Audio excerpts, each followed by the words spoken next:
They say if a train is empty, it's already full of something else. I learned that rule too late. The night I took that train, the station was quiet in a way that felt wrong. No footsteps, no coughing, no distant voices, just the soft hum of lights above me, flickering like they were tired of staying awake. The train arrived without a sound, no horn, no screech. It simply appeared, doors sliding open as if it had been waiting just for me. I stepped inside. Every cabin was empty. The air smelled old, like metal, dust, and something faintly sweet. The way a room smells after someone leaves it closed for years. The lights inside the train were dim, casting long shadows that stretched across the floor like fingers. I chose a seat near the middle, not the front, and definitely not the last cabin, because everyone knows the last cabin feels different. The doors closed. The train started moving. For a while, nothing happened. Just the soft rocking, the quiet click of tracks beneath us. I checked my watch. No signal, no bars. Time felt thick, like it was moving slower than usual. Then I heard footsteps, slow, careful, coming from behind me. I turned, nothing. The cabin was still empty. I laughed under my breath, telling myself it was just the train settling. Old metal makes sounds, everyone knows that. But the footsteps came again, this time closer.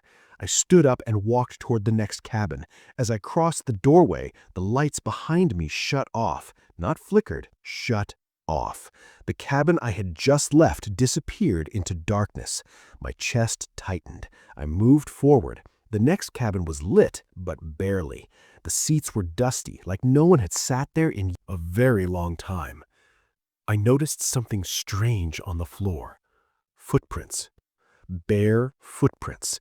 They were facing the opposite direction, toward the last cabin. I backed away. That's when the train slowed. Not gently, suddenly, hard enough to throw me off balance.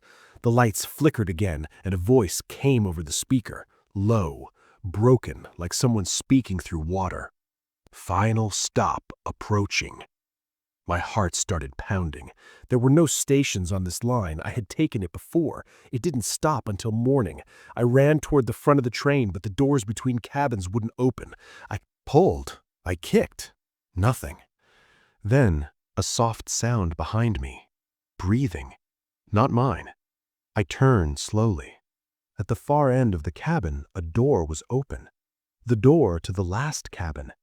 It hadn't been open before. Darkness spilled out of it, thick and heavy, like fog without movement. And from inside, I heard whispers. Not words, just sounds, like people trying to remember how to speak. Every part of me screamed not to go in, but my feet moved anyway. With every step closer, the air grew colder. The whispers grew clearer. They sounded scared, tired. The moment I crossed into the last cabin, the door slammed shut behind me. The lights came on, and I wasn't alone. The cabin was full. People sat in every seat, men, women, children, all perfectly still, all staring straight ahead. Their skin was pale, their eyes wide and glassy, like they had been awake for too long. None of them blinked. I tried to speak. My voice wouldn't come out. Then one of them turned his head, slowly. He looked at me and smiled. "You finally made it," he said. I shook my head. "This is the wrong cabin. I just want to leave." A woman across the aisle began to cry, quietly, like she didn't want to be heard. The man stood up. I noticed his feet didn't touch the floor. "No one leaves the last cabin," he said calmly. "You passed all the empty ones. That means the train chose you. The lights dimmed. The people began to move.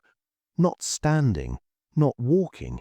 They leaned toward me, bodies bending in ways that didn't make sense, faces stretching too wide, smiles breaking at the corners.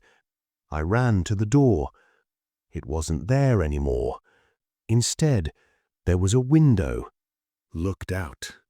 The train wasn't moving. It was standing still in the middle of nothing, endless darkness in every direction, and reflected in the glass was my seat, occupied by me. I was still sitting in the middle cabin, staring forward with empty eyes. I looked back at the passengers. They were all smiling now. "You're already on the ride," the man whispered. "This part is just you catching up." The lights went out. I woke up at sunrise, sitting in my seat. The train was empty. Every cabin. I ran off at the next station and never looked back. But sometimes, late at night, I feel the train rocking when I'm lying still in bed, and I hear footsteps moving toward the last cabin. If you ever find yourself alone on a train, don't check the last cabin, because if it's empty, it's waiting for you. Subscribe before your screen goes dark, and tell me in the comments, if you were on that train, would you look into the last cabin or close your eyes and pretend you never heard it? Welcome to the digital nightmare.